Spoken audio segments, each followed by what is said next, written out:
and I hope that you can hear me. Okay, now to start off this practical, we first need to go to our first year practical course site.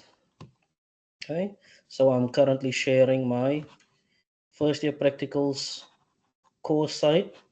Okay, you will scroll down to practical 2, introduction to mathematical modeling and curve fitting. Go into that specific practical. This drop down menu here will show up. Okay, by this time you would have worked through, or hopefully would have worked through, pre-practical PPA 2A, PPA 2B, the pre-prep quiz, and then we are here now for S2, the practical itself. Now what I want you to do at this stage, because this is the actual practical part of this practical, I want you to go into here where it says 2.4 S2 practical. Go in there. This page will show up, 2.4.S2 practical part. Okay. Now I want you to go ahead and click on practical Excel template. You'll see it will download. You will need that Excel template since this entire practical is based around Excel. Then I want you to download either one of these two documents, whichever one you can work with, which will be your worksheet that you're going to be handing in. I'm going to be providing the hand in due date via email after I have done this recording. Now, everyone should now have a practical handout, which is S2, either a PDF or a Word document, and a practical Excel template. Okay, that Excel template is important. Okay, now let's go to what the practical actually requires of us. I am now going back to, or I'm going to share with you the practical handout or the worksheet, if you would like to call it that.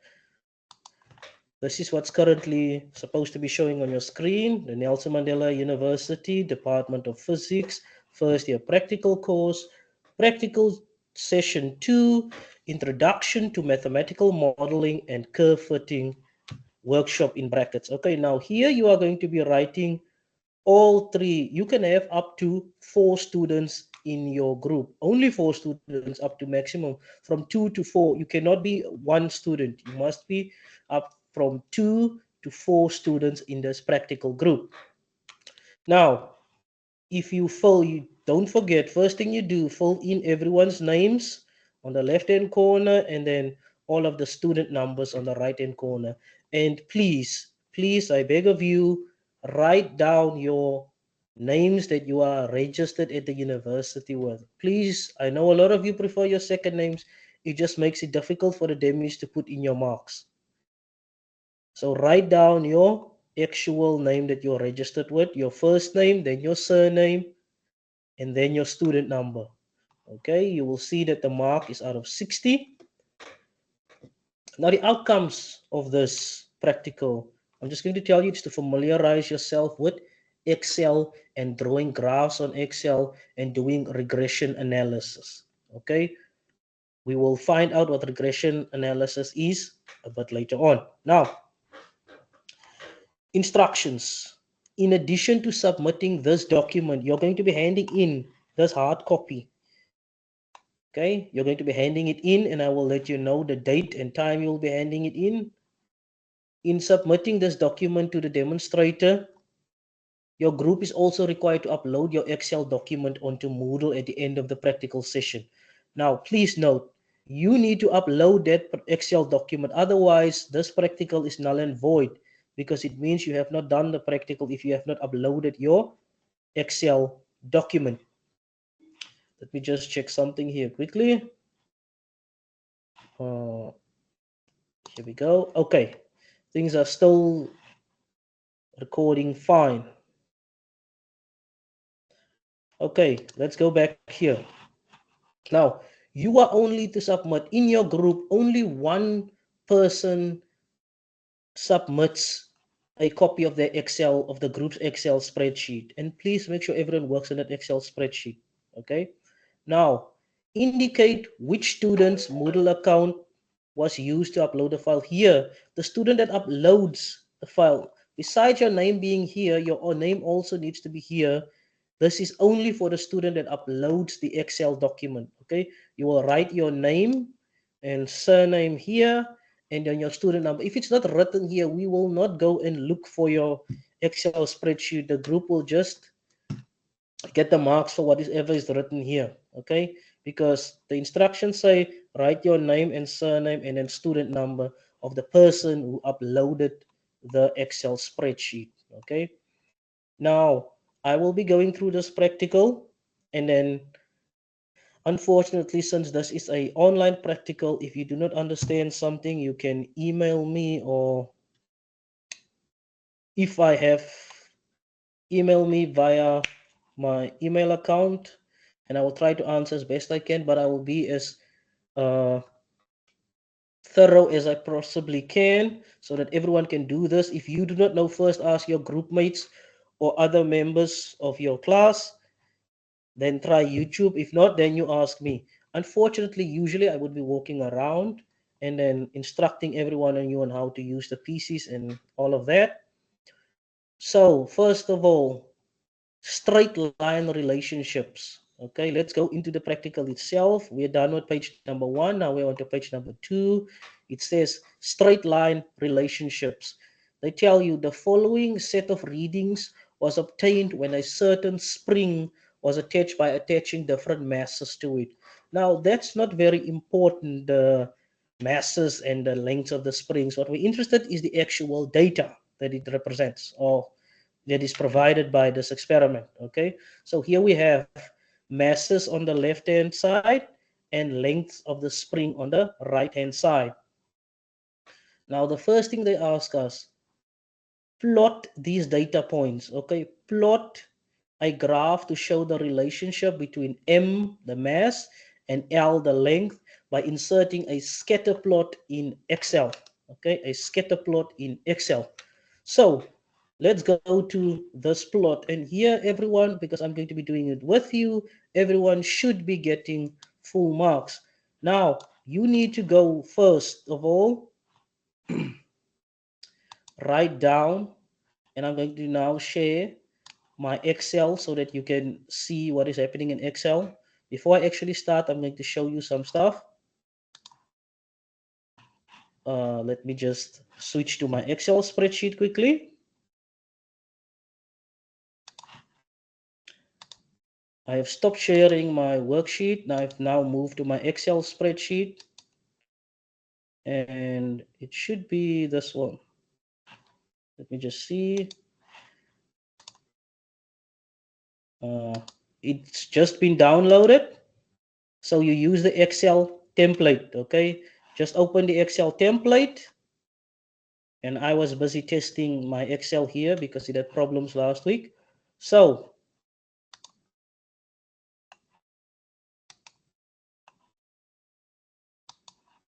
I'm going to share my Excel spreadsheet. Here it is. And you should be seeing my Excel spreadsheet at the moment. Okay. It should be auto save in the left hand corner on there. And then all of these, you should be seeing exactly what I'm seeing at the moment. Let me just enlarge it. Okay. Now, first things first, we need to draw a graph. This template helps for this part. Okay, now before you do anything, you need to learn how to save the document. So there are two things you can do. You can either click on this little icon here, this purple icon, which is the save icon. Okay, there are shortcuts as well, and I know some of you will know these shortcuts, and feel free to use them. Those of you who don't know these shortcuts, okay, if you to click on this icon here, the purple icon, it is the second icon on top there. The other is autosave off. It's next to off and next to the curly, in between off and the curly arrow. If you were to click it, if you were to click it, it will automatically save. Now, since I've downloaded this file from the internet, it is already in downloads. And since I clicked it, it automatically saves in downloads. Now, if you want to save it somewhere else, you can go to File, and everyone should be seeing what I'm doing at the moment. Go to Save As, then you go to Browse, and that will show you on your computer where you can save it. Okay, then you just pick. Usually I save mine in music or something. It's easier to find that way, but you can save it in documents, you can save it in downloads, wherever you feel free to save it, in pictures even. You will click save and your document is saved. Now always remember, after every couple of steps that you do, click this button. I know it says auto save, but I have this paranoia that it doesn't automatically save, so I manually click the save icon as we go along, and you will see me constantly clicking that save icon. Now back to the practical. The practical requires us to draw a straight line graph. Okay, let's just go back there. A straight line graph. I'm going to stop showing my Excel spreadsheet and go back to the practical handout. And there it is. The practical handout. It says the following set of readings was obtained when a certain spring was stretched out by adding different masses to it. And as you expected, the more masses you added, the longer the length of the spring was stretched. Okay. And then number one, plot a graph to show the relationship between mass and length by inserting a scatter plot in Excel. Now, this is where you guys need to pay attention, because after this one, I'm not going to explain again how to draw a graph. Okay, back to my Excel spreadsheet. First of all, I need these values now needs to be copied in Excel. Okay, you can either copy them like this. I'm going to see if this works because there's a PDF document. I will highlight all of these values, or you can manually type them in. I'm seeing if this shortcut will work by highlighting them and then right click and copy, or rather, let me just do it manually. Let me just do it manually.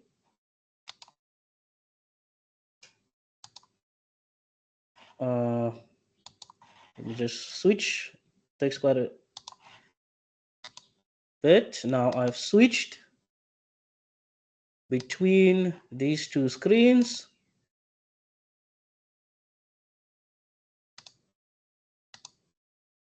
My Excel spreadsheet, and now I'm sharing it. So there we have time, height, and LH. That is not what we need. So in the old days, we had the other one. Let's go. I'm going to go and press here at the bottom. Okay, where it says that little new sheet. And I'm just going to open up a quick new sheet. And then I'm going to write here mass, an M at the top. And then I'm going to write an L. Okay, M and L. Okay, whatever font you can choose, you can then play around with the font here and top and the font size. You can even highlight them both. Now here's where you guys need to pay attention. Do you see when I'm highlighting the two columns or the two rows, the two columns and the one row? I'm highlighting them both. And something I forgot to mention, if you will look here, you will see in this Excel spreadsheet, there is alphabet letters A, B, C, D, E going to your right. Okay? And then there is numbers going downwards. Okay. And then if you were to click on any one of these cells, the one I'm currently clicking on is in column D and E and 3. Okay. That means the name of this cell is D3. Cells are named by the alphabet letter of the column it's in and then the row number. Okay, so this would be cell D3, this one would be F3, the one I'm clicking on now would be C1. Okay, now how do you highlight cells? In this case, you just click on the cell. Okay, until the cross appears. In this case, the cross has white in it. You see a little white cross appears with a black outline. You can go to bold and highlight it. You don't need to highlight it. That's just how you can highlight something in Excel. Okay. So you will type in 20, as I remember is the first one. Next cell. Let me just check what the values are. I can't remember them off the top of my head. It's 20, 30, 40, 50 to 100. Now, those of you that have worked with Excel for a while, you will know all the shortcuts. And I'm not going to be showing the shortcuts here. I want you to know how to do everything properly. Well, not to say that it's not proper. 90 and then 100. This is the values that has been given to you in your worksheet. You type them out. 20, 30, 40, 50, 60, 70, 80, 90, 100. Let me just say, make sure it's everything there. 20, 30, 40, 50, 60, 70, 80, 90, 100. Then, and the reason why I'm copying this exactly is so that you can then see whether you've made any mistakes. Okay, so now the values. Let me just see, there is 301, 311, 326. So 301, 311, 306. You don't need to do the slow way. This is the slow way. Okay, and we teach you this way for a reason. Then it's 336, 348, 359, 336, 348, 336, 348, and the last ones 359, 373,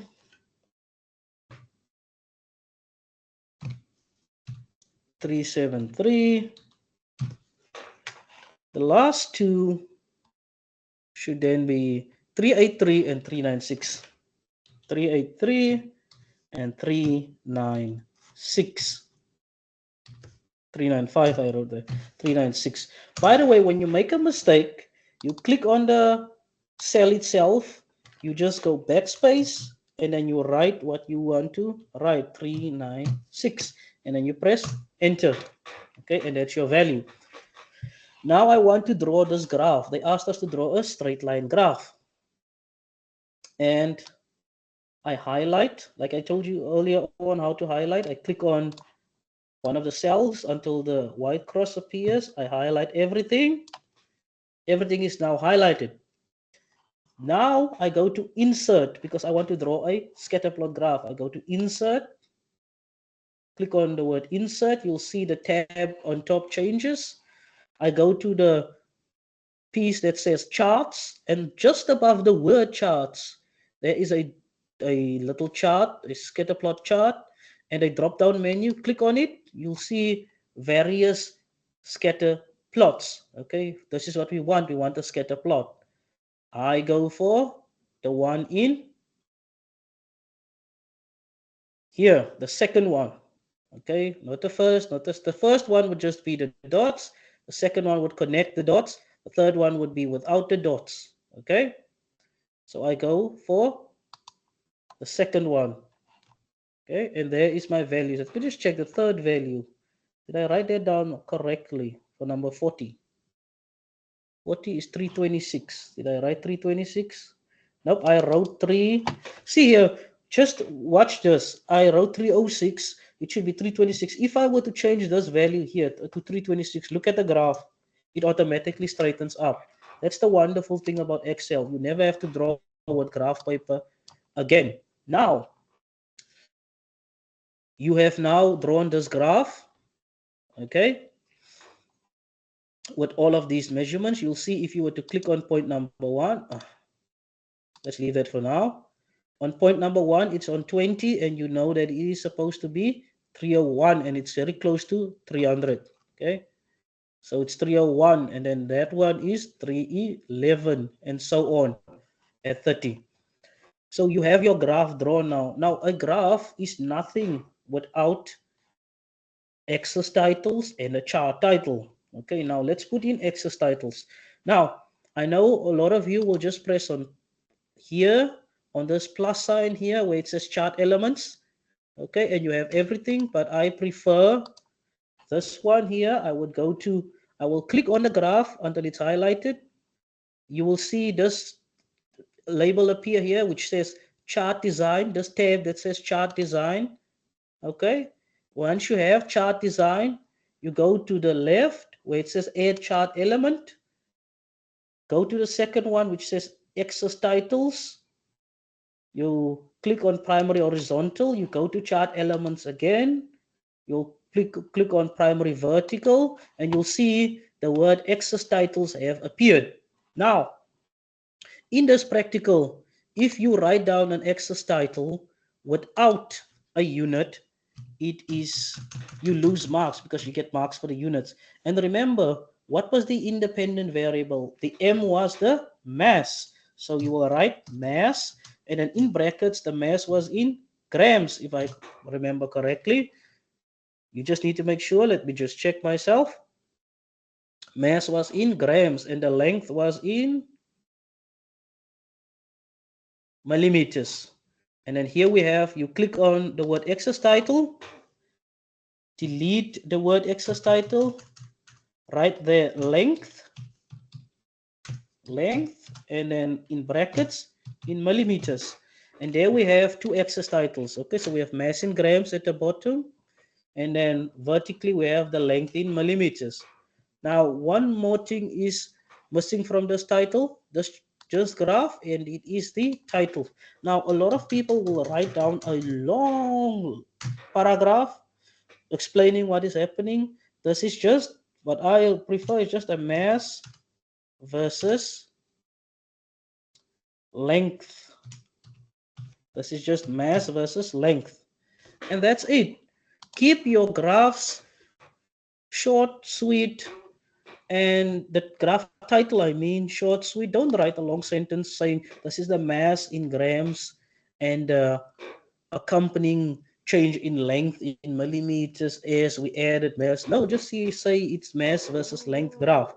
Okay, I hope everyone understood how I drew this graph and everything going with it. Now, if you want to play around with it some more, okay, do that, but this is what you need. Let's go to the worksheet itself. I want to share the worksheet so you guys can see what you actually get the marks for, because that is why you are actually doing this, to get those marks.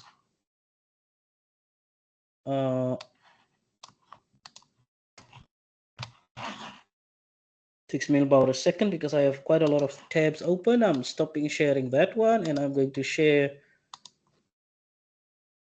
the practical, and I'm sharing that now. So we've drawn the graph. Okay, we've finished drawing the graph. We have the correct choice of axis, the correct choice of scale. Please look here where it says mark allocation, and you'll see what exactly you get marks for. And then you see here at the bottom, units. You get 2 marks for units, grams and millimeters. And here you also get marks for the x-axis label, the y-axis label, and the title. So that's 5 marks for free. And then correct choice of scale and the correct choice of axis, each in 1 mark. Now we've drawn this graph, okay, and it appears from what they tell us here that it appears, we've plotted the graph, and it appears that there's a linear relationship between the mass and the length. Then they ask us, consequently, can we express the relationship in the form of a straight line, okay, where length is equal to a plus bm, where b is the slope, where a and b are constants. Now, here's what you're going to be doing for this part of the practical. You are going to be calculating a and b using 3 different methods. The first one is going to be a laborious one where you calculate it using pencils, okay? Not pencils, pen and paper and calculator, but you're not going to be using, normally you would use a calculator. In this case, you're going to be using Excel, okay? You will now use linear regression to find a line of best fit through your data. and you will find the values of A and B that minimize the sum of the squared error between your measurements and estimated values of L. Okay, so find a line of best fit through your data. Okay, first one, determine A and B by using the equations for linear regression given in the student handbook. Okay, so that's your first one. Let's go to your student handbook and where this formula is, where you calculate A and B. Remember here, A is the y, uh, B is the slope, and A is the y-axis where it cuts the y-axis. Okay, so let's go ahead and show you the formula that you require to calculate A and B. Now this formula is quite involved, and it will be in your student handbook. You will find the student handbook in as well in your first year practical course guide. Now it says here, and it will be on page number 22, how you calculate A and B. Okay, now linear regression provides an analytical solution for determining the line of best fit as follows. The line of best fit is expressed as y, in this case, y hat. In this case, you can replace y hat with L. Y hat would be L, the length, equals to A, which you want to calculate, plus B, X. In this case, X will be M because it's the mass. Okay, Y hat will be L and X will be M because that is what you're working with, mass and length. In this case, Y hat and X are just generic. And where Y hat is the estimated dependent variable, so the length, because you're going to go draw a line of best fit. X is the independent variable, it's the mass.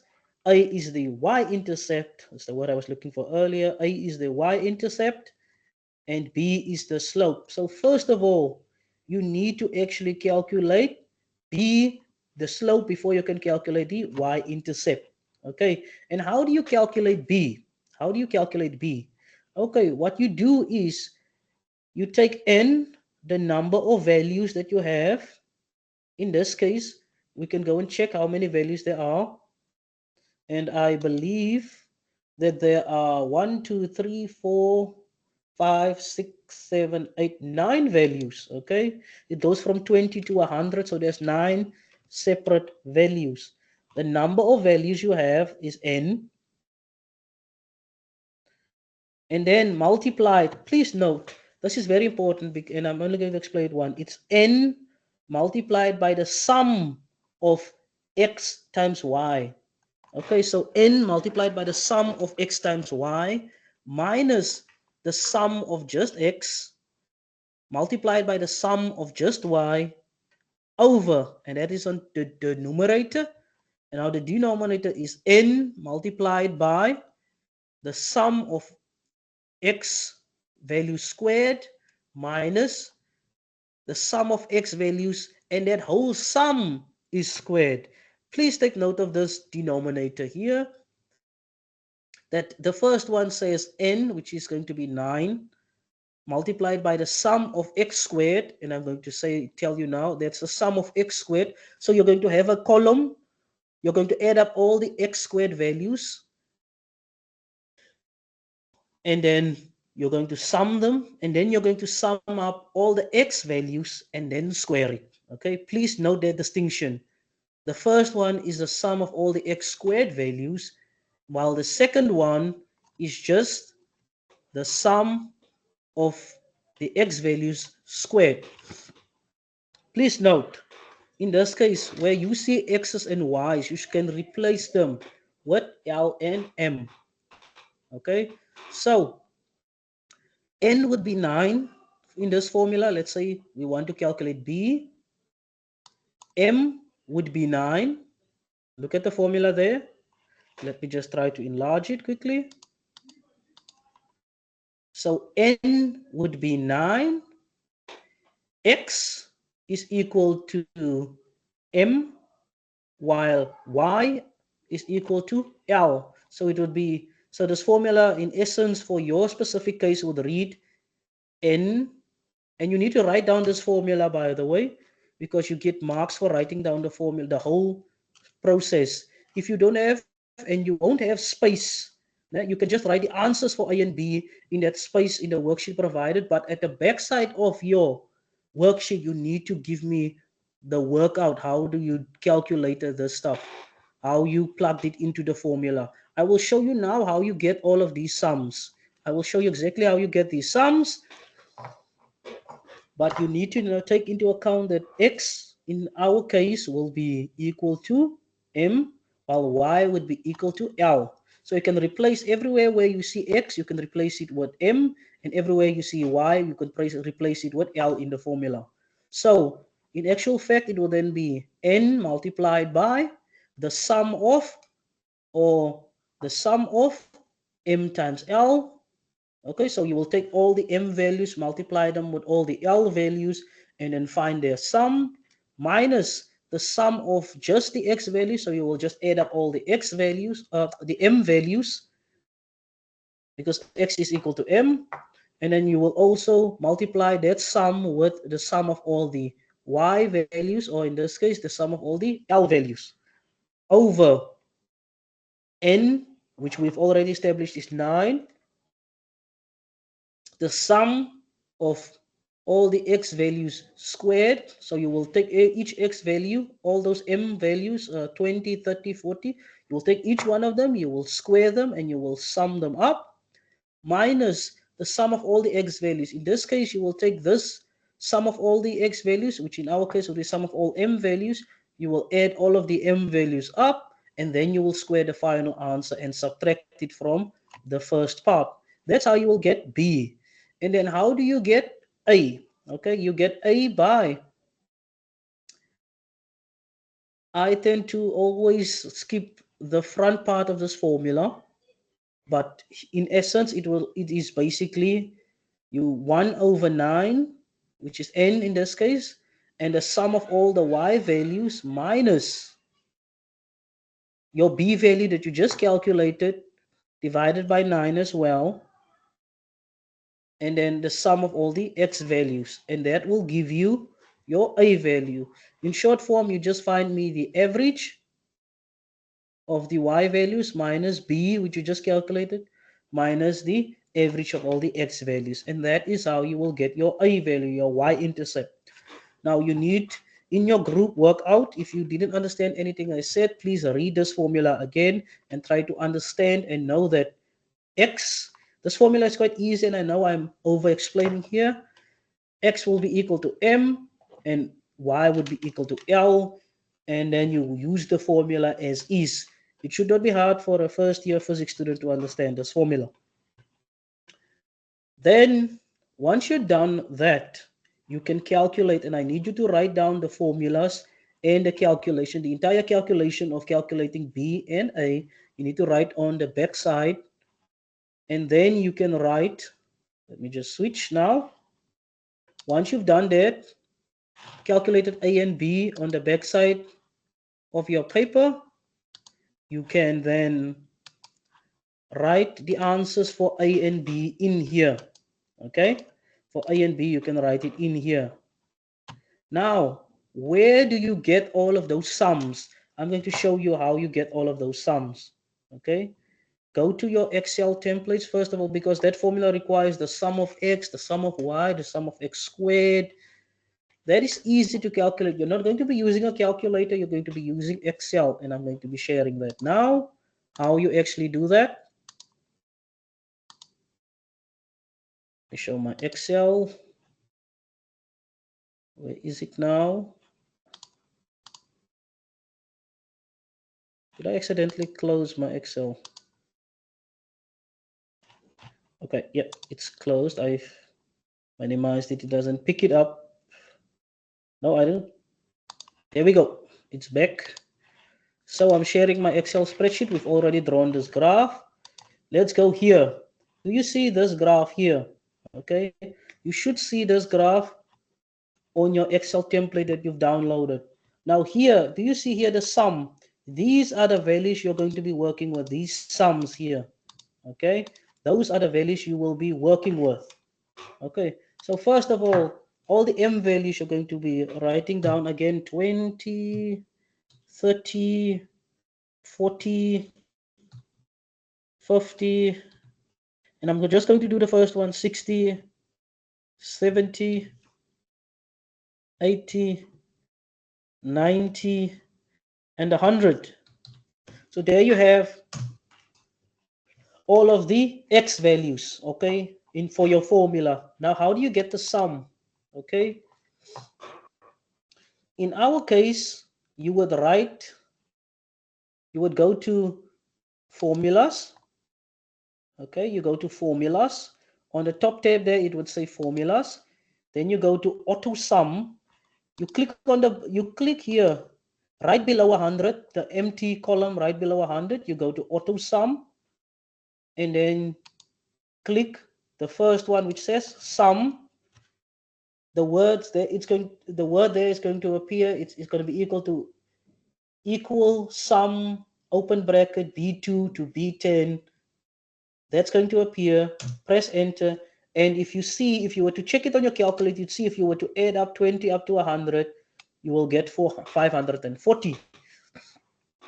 Now you can also type in that formula, which is very important, the concept of a formula in Excel. You can also type it in. I just use the shortcut of auto sum, but if you were to type in any formula in Excel, any formula, you start by typing in equal sign. A formula in Excel always starts with an equal sign. Then you would type sum, and in this case, it's going to appear in some drop box. Click the first one, sum, and then you're going to be summing from B2. You can click on B2. You're going to be summing from B2, and then colon sum, and you're going to be summing to B10. You'll see it just automatically highlighted all of the entire column that you're going to be summing. You close the bracket and press enter, and you will get 540, and that's how you find the sum. The same thing, if you below that they want the mean, and another word for mean is the average. You're going to need the average for calculating A later on. So if you go to auto sum again, you click on average. You see average. Here's the problem. It's going to average everything up to your sum, but you just need to change here. It should not be B11. It should be the average from B2 colon up to B10, because that's what you want the sum or the average of, from 20 to 100. If you were to just click the average, where you will find that it will average it with the number 540, which is going to be completely wrong. And everything you do after this will be completely useless. Okay, make sure that you average, or your average should be 60. Okay, so when you click on auto sum, make sure that it's from B2 to B10, not to B11. Because if you click auto sum or average, it automatically sums everything above it. So make sure that when you click on auto sum or auto, because there are shortcut functions, there are functions already in there, you click that you make sure that you only include all the numbers that you want to average or sum. And you will see that here, if you were to click on auto sum, you will see it can sum all the values, so you can average, you can count how many values there are, it can find you the maximum, and it can find you the minimum. That's the wonderful thing about Excel. It can find you all of these values. Excuse me. Now here at N, I can already write the word 9, because there are 9 values. I can already include that. Now the same will be, you can now write down all the L values in millimeter. I'm not going to do that. And then M squared. M squared just means these values here, all the M values squared. And then you need to find their sum. So all the M values squared. So you will say, now I'm going to show you how to write a formula by yourself. You're going to say M, you're going to say equal. It starts with an equal. And then you click on the value, the first value, 20. And you're going to insert second function, number 6. It's going to show you that little cap there, and then 2, which is squared. This formula basically reads equals b2 and then squared, and that will square your value for m, your first value. It's going to say 20 times 20, which is 400. Now there is another way of writing this formula, but that's the easiest way. Then here's the, the important part. You don't need to write a function for every single one of these values. You don't now have to go to b3 cap or squared to 2 for b3. All you have to do is you go to the corner of the, once you've written the function for the very first for the very first value or the first row, you can actually copy that function. And how do you copy a function in a column? You go to the corner until your arrow turns black like mine has. It turns into a little black cross. Into the corner, your lower right hand corner, see the arrow here? It is, the cross is white, but if you hover it above the lower end of the cell on the right hand side, and if you were to drag it down up to next to 100, you'll see immediately all of these values are squared. All of the m values are squared. Okay, all of the m values are squared. And then of course you need to find the sum, because you're going to need the sum. You're going to need the sum for all of them and the sum for this. Let's see if you can remember how to find the sum. You go to auto sum, click the word sum, enter. That's how you find the sum. And then here it is just m times l. So you're going to multiply the m value. What is the first l value there? Let me just check so I can see, tell you if you can, then you can see if you're on the right track. The first one is 301. So let me just write in here 301. So 301 is the first L value. And then here in this column, it says multiply the M value by the L value. So you're going to write equals. You click on M, that's B2. Then you click multiply. In Excel, multiply is just star. You multiply it by the L value. You press enter, and there you have a value. And you can then, of course, copy it. Same way, you hover over the lower right hand corner until the cross is just a solid black cross. You drag it down, and in my case, it's going to show 0. The reason for that is I have no values here below 301. That's why it's going to show 0. But now you need to then complete this, find a sum there, and then fill it in into your formula. Okay, you now have the sum here, the sum of all the x's, you have the sum of all the y's, you have the sum of x squared, you have the sum of x times y. So you can use all of that to calculate your a and b values. All of them are there. Okay, now you have done all of that. Please note, you need to remember how to write a formula, a simple formula, and then drag it down or basically copy it for every line, and also how to use auto sum if for easy methods. And then remember that the average is just going to be averaging everything above where you've put the average sign. Okay, so make sure you average everything except your sum, because it's going to be completely wrong if you do that. Then we continue. Let's go to, I need to share now. Once you're done with that, you've calculated A and B using the manual method. Now let's calculate A and B using Excel, which is much easier. Okay, so first we make you do it the hard way, and then we show you a much faster and easier way.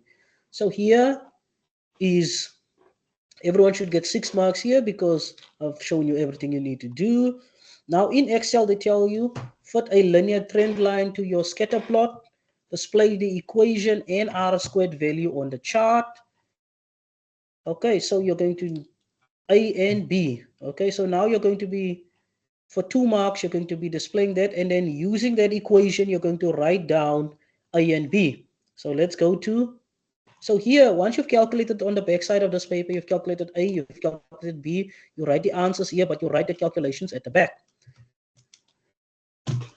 And then in Excel, you need to go add a trend line to your scatter plot. That is the equation for that line. Excel does give you that equation.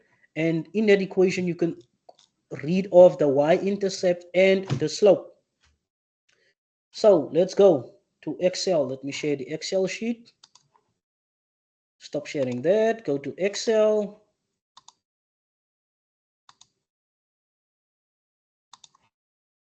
Share. Let's go back to, now if you'll see that I'm currently on a different tab. I just go here. This thing is like a book, and each of these tabs here at the bottom are my different pages. I've just worked here on linear. The first one I did was on sheet 1. Remember, I opened sheet 1 by just clicking on the little plus which said new sheet if you have to hover over it. Now, how do I add a trend line? Click on the graph itself, right click on the graph or left click. Then you right click, this little column or this little drop down box will add up, will show up, pop up. Go back to the second from last where it says add trend line. Click on add trend line. You will see on your right hand side the format trend line options will appear. What you need to go is to go to the bottom where it says and click on display equation on chart. You'll see immediately on the graph the equation has popped up. The equation has popped up. And let me just click on it again. And then you go and display r squared value. Okay. Now I've shown you how to get the trend line, how to equation and the r squared. You'll see r squared is 0.999. And then here we have that y is equal to 1,1883. Please remember, when you write down these values, you write down all of them. You will write down 1,1883. Okay, so you will, when you write down all of your a values, you will write down 1,188 something. Okay, there will be five significant figures for a and b. Okay, there will be five significant figures. Please note that. We will take that into account. So you have now further the trend line, okay, to your plot and an r squared value. So there's further 2 marks. Then using that equation displayed, they ask you in the worksheet, using the equation displayed, determine a and b. Where is a and b here in this equation? A is the y-intercept, if I remember correctly, and that is 276,81. That's A. You can write it down just as is. And then B would be 1,1883. That is B. Okay? And that, ladies and gentlemen, is how you add a trend line to Excel. Okay? So now you have two different methods. You've now established two different methods of determining A and B. The y-intercept and the slope of a graph. What is the next thing they ask us to do? So you've determined A and B manually by calculations. You've now determined it using a trend line on your Excel graph. A and B, you can just write it down. And then lastly, they ask you in Excel, use the regression analysis tool to perform linear regression. Okay? So if you were to use the regression analysis tool, I'm going to show you something here, and most of your laptops, probably quite a lot of your computers won't have this option. So first I'm going to show you how to insert a data analysis option in your Excel. Let me move back to the Excel spreadsheet. We are back at the spreadsheet. So what we need to do now is called, if you were to go to data, okay, got it. If you were to go to the tab on top which says data, okay, At the end there, at the very end, there should be a package, a data analysis package, but this one does not have it because this is a very new Excel. So we are going to add that data analysis package. It may turn out that your laptop or computer does not have it as well. So what you need to do is to go to File. At the very, let me just go back. You will go to Data, and you will see if there at the very end, if there is anything that says Data Analysis. If there isn't, then what you need to do is to go to the very first tab, which is File, click on it, go right to the bottom of File where it says Options. You click on Options. This tab will show up. I don't know if you can see it, but if you were to click on Options, go to Add-ins. Once you're on Options, this little box will appear. Go to Add-ins. Once you're on Add-ins, just click on it. It's just taking a moment now.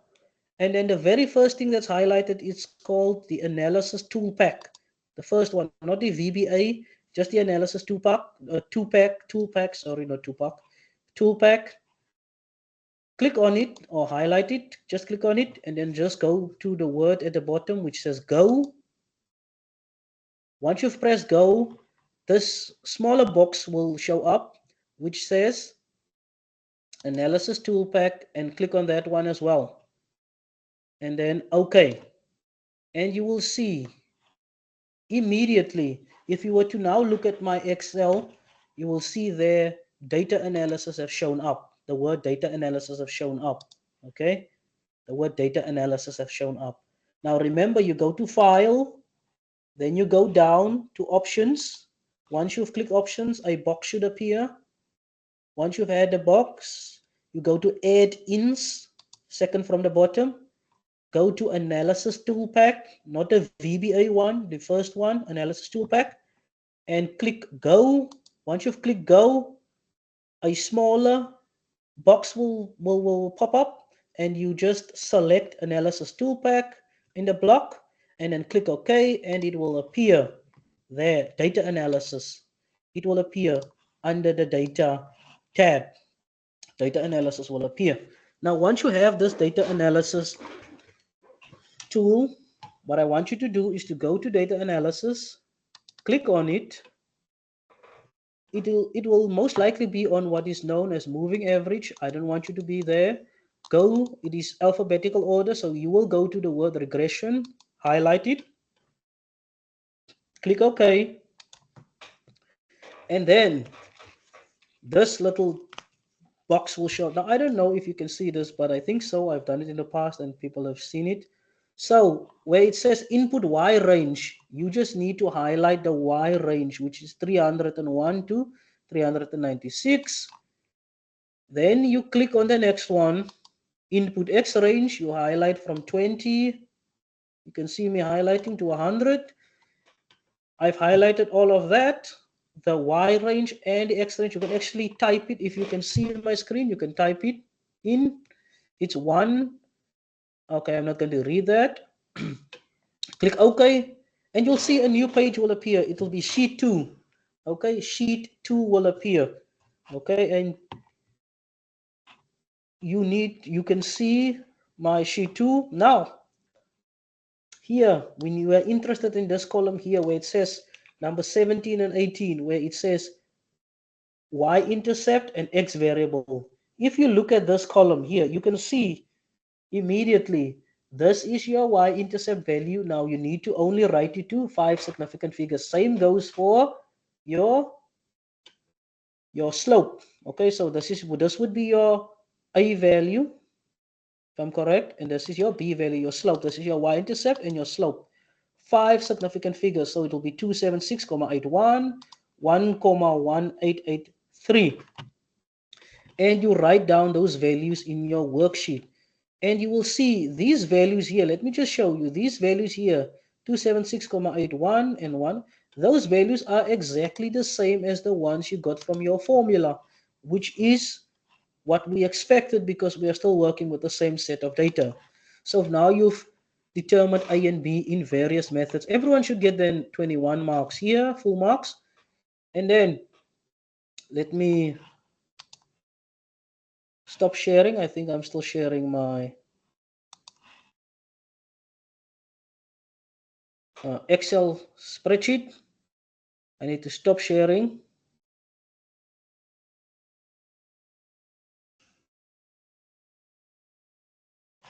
Let me just check. It was Excel that I was sharing. Yep. Since I have basically just doing the practical by myself, I can't actually see what it is that you are sharing now. That I am sharing, sorry. Stop sharing that. Start sharing the practical. So you then write down A and B in as well. So now you will have 3 sets of A and B. You should all get your 21 marks here. Next question, how do your calculated values for A and B compare to those generated by Excel in both cases? Are they similar? Are they the same? How do they compare? Okay, and then give me a reason. Okay, and then the next question, is M proportional to L? I'm actually looking forward to this answer. In the old days, I used to explain what does proportionality mean, but I think you guys can figure it out. You have access to the internet. Is M proportional to L? Most people are immediately going to say yes. Are you wrong? Are you right? I would just caution you by immediately writing your gut instinct. Find out what does proportionality mean first. Okay, so we are done with the first part of the practical. Then it is useful to have a measure of how well your line of best fit fits the data. Okay, you will now determine the coefficient of determination. Okay? So they're going to tell you now, determine R square using the equation given in the student handbook. Let me show you this equation. It is there. It's in the student handbook. I'm going to stop sharing here. The equation in the student handbook. Stop sharing. And then start sharing the student handbook for R squared. The R squared value is going to be on page 23 in your student handbook. The formula is written right here. R squared is equal to the explained variation divided by the total variation. So it's going to be the sum of the expected value minus the average squared, and then the the L value, this is L expected minus L squared, and then you find the sum of that divided by the L value minus the L average squared. Okay, now let's go to our Excel graph. Okay, what is L expected? This is what you would get if you were to plug in the formula, minus the average value is what you've already determined. And let me just show you. And then you find, of course, the square of those differences, sum them up, and you will have what you need to calculate R squared. Let me now go ahead, stop sharing that, start sharing the Excel spreadsheet again. Share. We go to linear. Okay.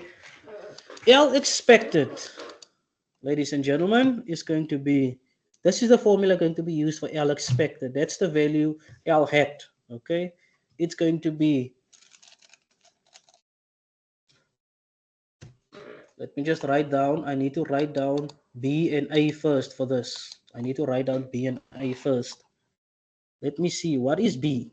Let me just read it off from the formula. I've already calculated it. So B would be 1,183.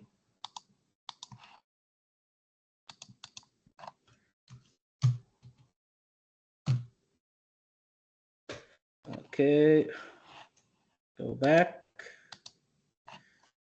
Backspace, nope.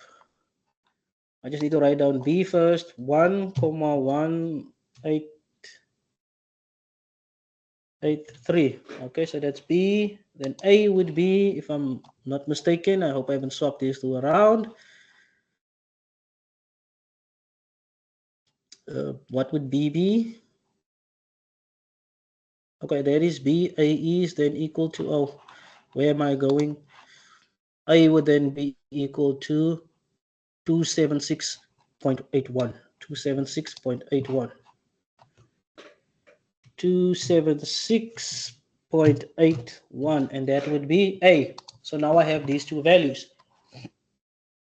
And I need to use that formula that has been given by the graph line to calculate E. This formula basically here, this formula, the formula that I'm currently showing here or highlighting that I'm moving around on the graph, that formula Y is equal to that Y that I just highlighted, that is, or did I just, the Y that I just colored red. Let's make it, red is not stand out, green, and let's make it bigger. The Y that I just enlarged, that is the Y that I just enlarged, and I just colored the whole thing. Let me just move back. The Y I just enlarged, that is your L estimate.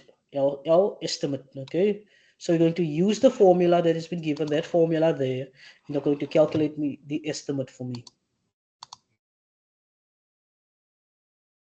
And what is L estimate? Okay, using that formula, you're going to calculate L estimate. Okay, so you're going to say equals, and then here is the clincher. Okay, when you reference a normal cell, you just click on it.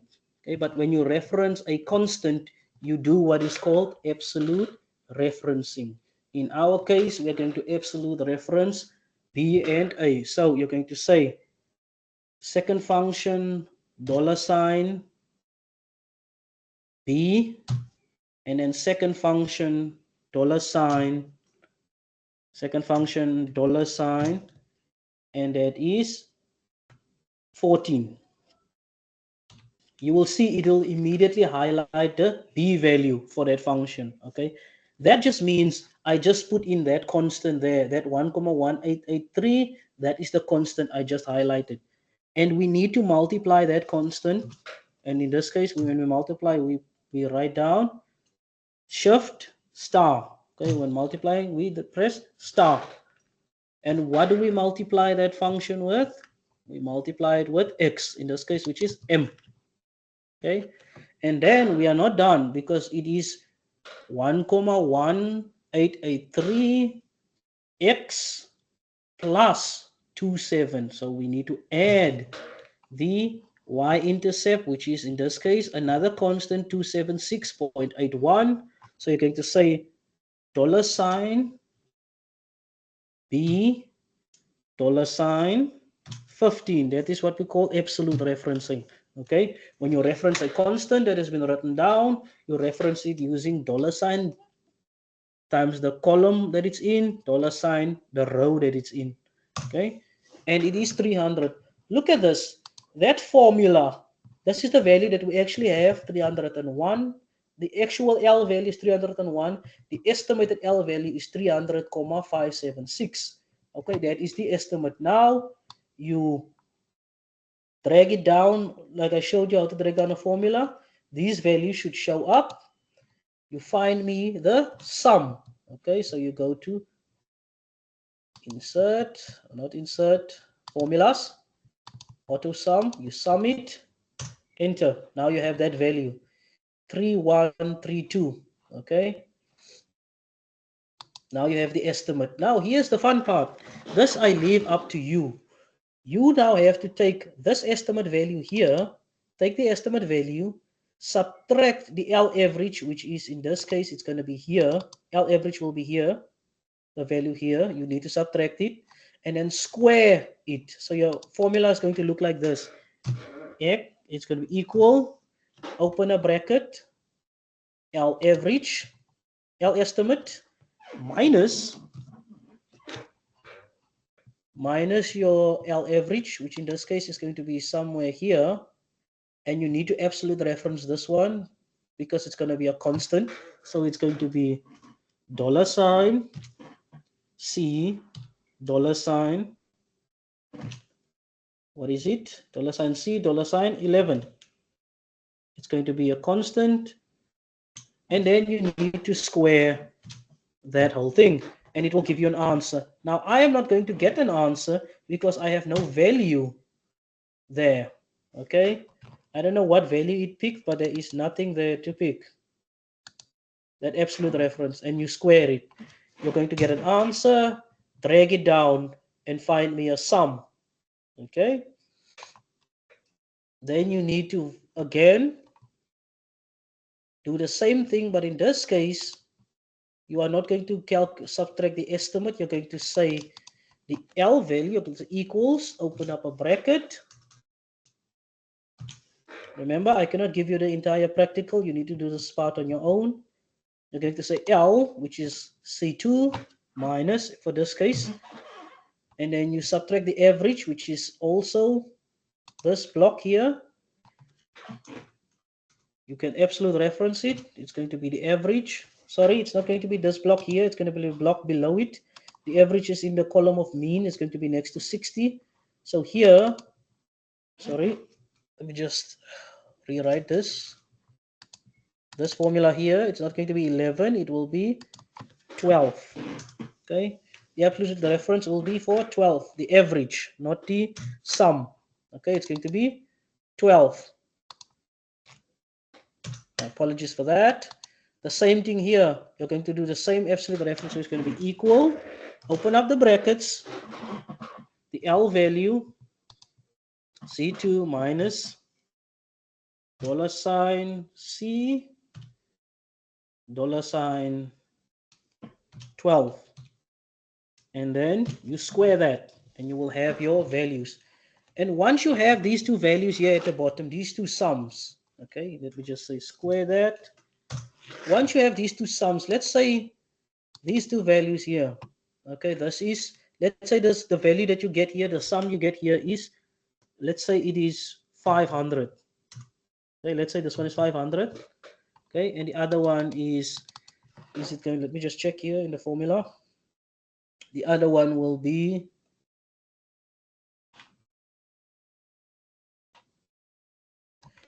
let's say 501. This is not the actual values. Yours will be different. I'm just putting in some random values there. You will see now, if you were to take the value that is in G11 and divided by the value that is in H11, you will find that you will get your R squared values. These two values here, G11 and G11 and H11, are going to give you your R squared values. Okay? So now you understand how to get your R squared values as well. Okay, let me just stop sharing that. And then start sharing the worksheet again. So you've already now calculated, the R squared value using your hands, using manual labor, basically, which is not manual. Excel did it for you. You did it by formula. So you're going to calculate R squared using that equation. You're going to write the formula on the back where there is space, and you're going to write the final answer here. Okay.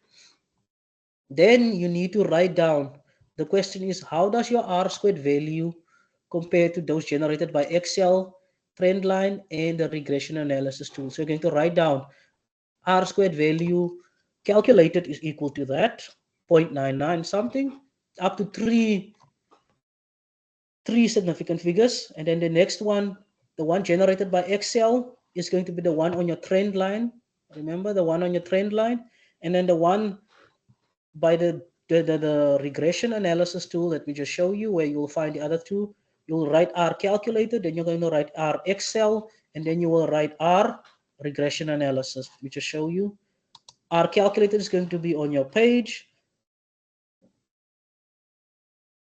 Our regression, stop sharing that, start sharing Excel again.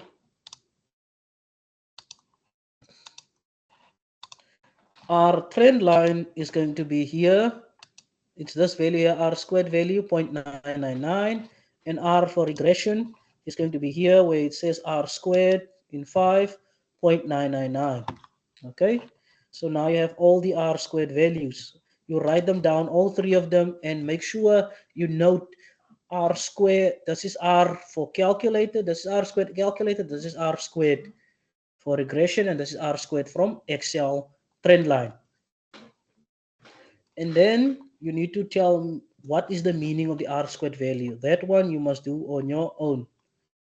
Finally, the regression analysis would not be complete without knowing the uncertainty in the estimated values, because your first two practicals dealt with uncertainty and the determined parameters. You will explore uncertainty in the regression analysis below. Okay, using the output from the regression analysis tool in Excel, determine the standard errors for L, A, and B. Okay, so the standard errors for L, A, and B. Let me just, I see you are not sharing that page. Let me just go back and share that. Stop sharing, start sharing this. You are done here. Okay, you've written down all the R squared values, all three of them. You've indicated which one belongs to the trend line, which one is calculated, and which one is from the regression and analysis. And you need to tell me, how do they compare? Are they the same? Are they similar? Are they different? And then a reason. And then what is the meaning of the R squared value? That you need to tell me as well. Now we go over to our almost last part. You need to find, using the output from the regression analysis tool, and determine the standard errors for L, the standard error for A, and the standard error for B. Okay, let me just go and share the regression, the Excel regression analysis. If you were to look at the regression analysis here where it says standard error, you will find that the standard error for M is equal to 0.01. Okay, you only write it to one significant figure. Standard error, only one significant figure, please. Standard error, only one significant figure. This is the standard error for A, standard error for B, standard error for A, and then the standard error for L is here, 1.07. That is the standard error for L. Okay, so I've shown you all three standard errors. This is for B, this is for A, and this is for L. All three standard errors. You can just need to write them down. Please note, standard error, only one decimal, only one significant figure, please. And then the next question, if you now have a mass of 65, what is the predicted length of the spring? You just use that formula that is on the trend line. The formula here, let me show you. This formula here, 1.183 x plus 276. If you plug in 65 for x, you will get a value for L. So you're going to write down that value for L there, plus minus, and then the error that for that particular length. What is the error? You've already written it down here. It will be the error for L.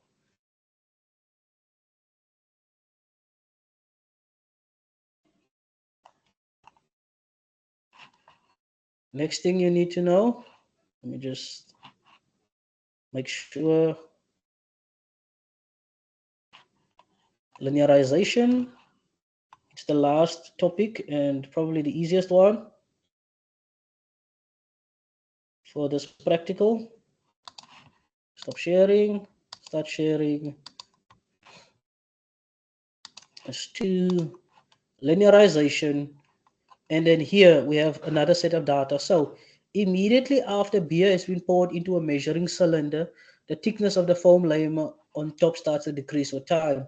The following set of measurements were obtained for a height of foam. Okay, now this is time and this is height. Okay, you need to plot this data. Okay, I've already shown you how to plot the data. Okay, you need to plot it. Okay, and if you go to your Excel spreadsheet, let me just stop sharing there. Go to Excel, your Excel spreadsheet, you will see there is a column called linearization. You plug in all your t values, your time, and then all your height. Highlight them and draw your graph and insert all of the titles, the excess titles, all of that, include everything, and you will get your further 7 easy marks. Okay, what is the next step in this linearization part? Okay, you need to learn. Okay, I'm getting ahead of myself. Let me just get away from the Excel, the worksheet, and get to, okay, the Excel spreadsheet, get to the worksheet. Okay, so here's the worksheet. Once you've done drawing that graph, you will see that it is not a linear relationship. Okay, it's not a linear relationship. You need to linearize your data. Okay, the relationship between variables h and t is of the form h is equal to kyt. Okay, indicate which of the following graphs will be the best plot. That will be this one. Okay, the log h versus t. If you were to linearize this, and here's the thing, you can do this by yourself. Okay, I'm not going to show you. There are 4 members in that group, 2 or more, and you guys know how to linearize.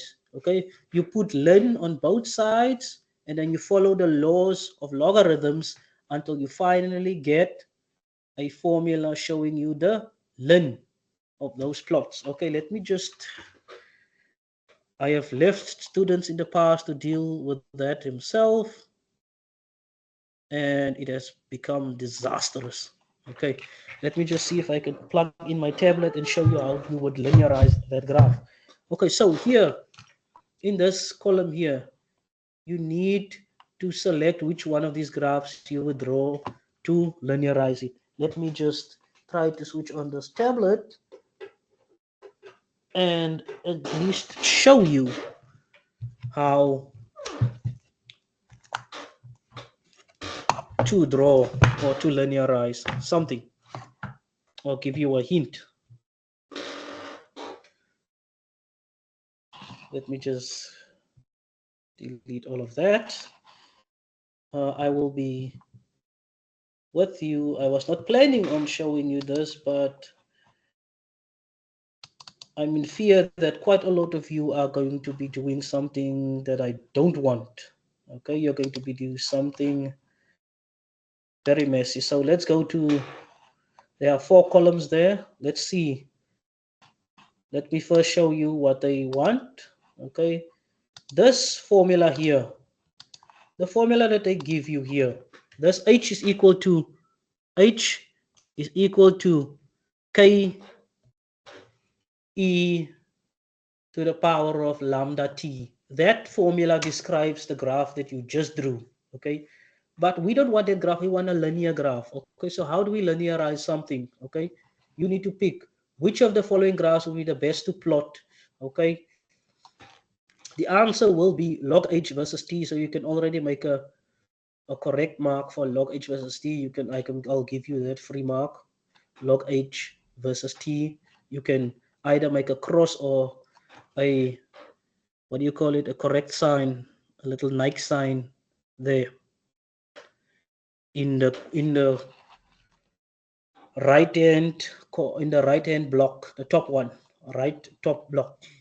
Just select that one, either by a X or by a uh, little Nike sign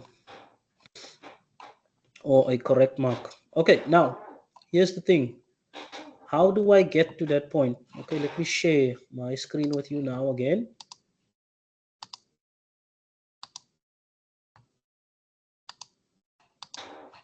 You should be seeing my tablet now. Okay, so this is the formula. Let me just look at it. So this is the formula that you've been given. H is equal to K E lambda T. This is the formula that describes that particular that describes that particular graph that you just drew. Okay, and you have 4 blocks, of course. 4 blocks. 4 blocks. You need to tick this one because that is the correct one. Okay, that aside, here we have the formula. Okay, they ask us to linearize it. Okay, how would I make this? How do I turn this formula into the formula y is equal to mx plus c? That's a linear graph. Okay, that's a straight line. How do I turn it into that form? Y is equal to mx plus c. Let's see. We learn both sides. We find the natural logs. So the ln of h is equal to the ln of, you learn everything there, k e lambda tw, lambda t. Okay. So, but we know from the rules of logarithms, this one will stay the same, ln of h. Okay. We know that if you find a ln of two of a product, then it will be the ln of the products individually. So it will be the ln of k plus the ln of e to the power lambda t. You can go and check this up. I'm not going to explain logarithmic rules now. The ln of h then still there, ln of k, and then plus, here we will have, if you find the ln of something to the power of exponent, the exponent comes down, so it will be lambda t times the ln. So it's going to be lambda t coming down times the ln of e, the ln of e. Now the ln of e, the natural log of e is equal to, since e is the base number, is equal to 1. So the ln k, this is the formula that you're going to be left with, ln k. Please note this formula. Remember it, write it down. You're going to need it earlier. Lambda t. Lambda t, ln of h. So the ln of h is going to equal to ln of k. This is how you linearize that formula. Okay, so this will be y. So this would be y. Ln k would be c. In the straight line formula, it would be c. The ln of k would be c. Lambda would be the slope. Lambda would be the slope. So this would be b. Here m. Slope is m. Lambda would be m, and then t would be x. And that's how you get your straight line formula. I hope everyone understands that. And I hope that you actually remember this formula. Remember it, because it's going to come back and haunt you. Ln of h is equal to ln of k plus lambda t. This is the formula, that formula in straight line. This would be y. This is equal to c. This would be the plus still. This would be m. And this would be x. This is the straight line version of that formula. Okay, so now we've linearized, and you can see log, it's supposed to be, if you use base 10, it would be log. But here we use ln because it's easier. So the answer would be here. You just go to the upper block there, the block on your, not on your left, on your right hand side, the top one. Just make a tick there inside of it, or a X inside of it, and it will actually actually get you 2 marks free. Now plot the chosen graph by inserting a scatter plot. Now you need to plot this new linear graph. Okay, so you've already plotted here. Let me share once again my screen. Stop sharing, share.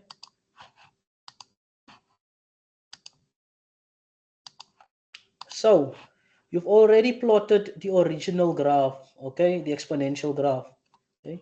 Now you're going to plot t, and you're going to plot the ln of h. Here you have h. So for the formula, let's say t. Let me write down the formula here. Let me see what are the values here, so you guys can see.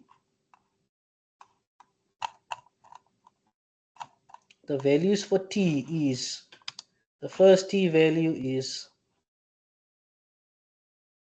it's 0 and 450. So the first t value is 0, and then next to it is 450. Okay, so those are the first values. Okay, now how do I get the ln of h? All you do, that's simple, you just click On the on lineage there, you put in the equal sign, type in ln, you'll find the len, double click on that len, select b2.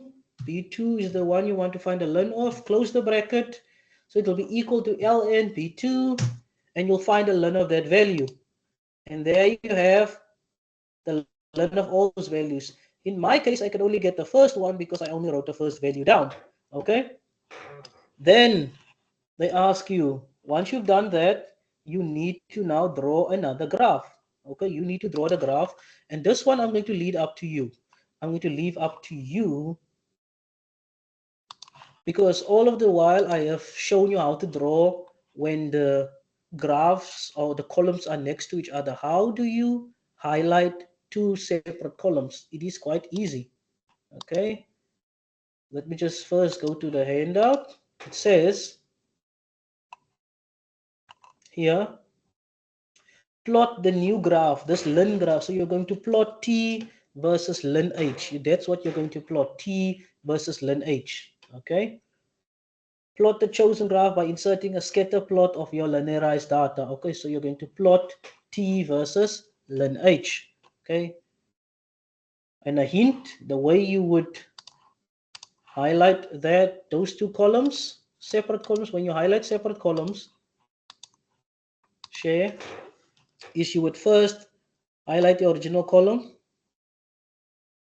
t values, you hold the control button in, then you highlight the next columns, and now you've highlighted two columns that are not next to each other. Okay, so you would highlight the first one, hold in the control button, and then highlight the next one, the len h column. Okay, and that is all I'm going to say on that. So then you draw me that graph as well, and then finally, for your final part of this experiment, you need to fit a linear trend line. I've already shown you how to put a trend line. You need to put a trend line to your linearized data, display that equation and R squared value on the chart, and then you need to determine K and lambda from their values. Okay, you're going to get an equation, and then know this. You are going to get this type of equation. Show you. Uh,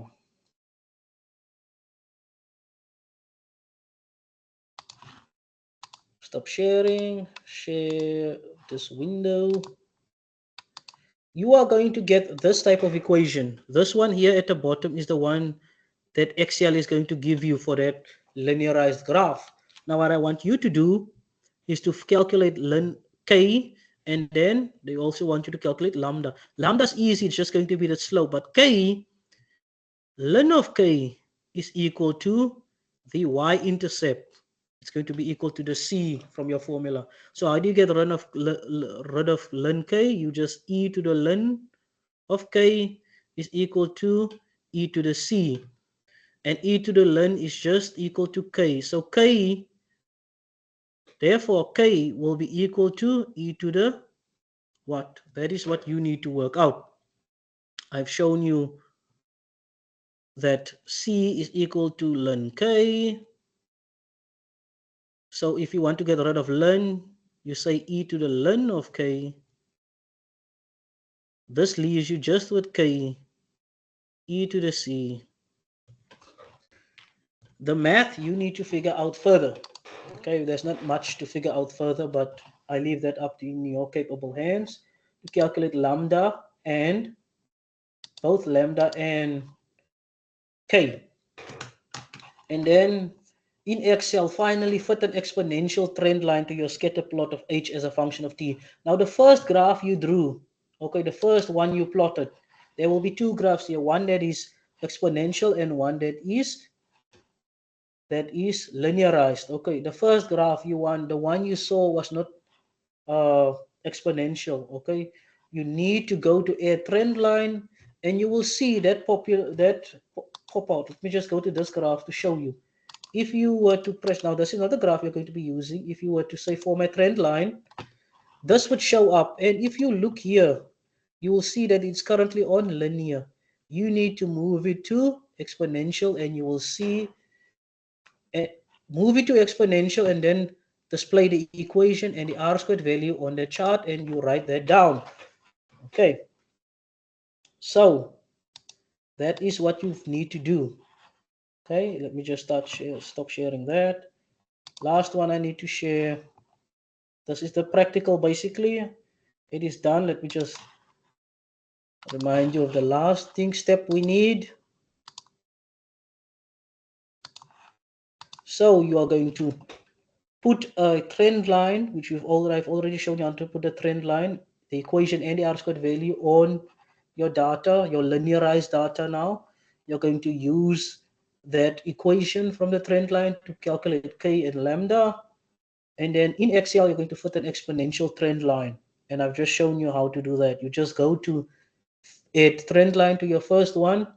It will be on linear. You just go and click exponential, and then add, you select equation on chart and r squared value at the bottom, the last two boxes, you tick them and an equation will show up. And that, ladies and gentlemen, is practical too. I know I jump a lot between stuff, but that is to show you. Okay, that is just to show you or to give you an idea of what to do.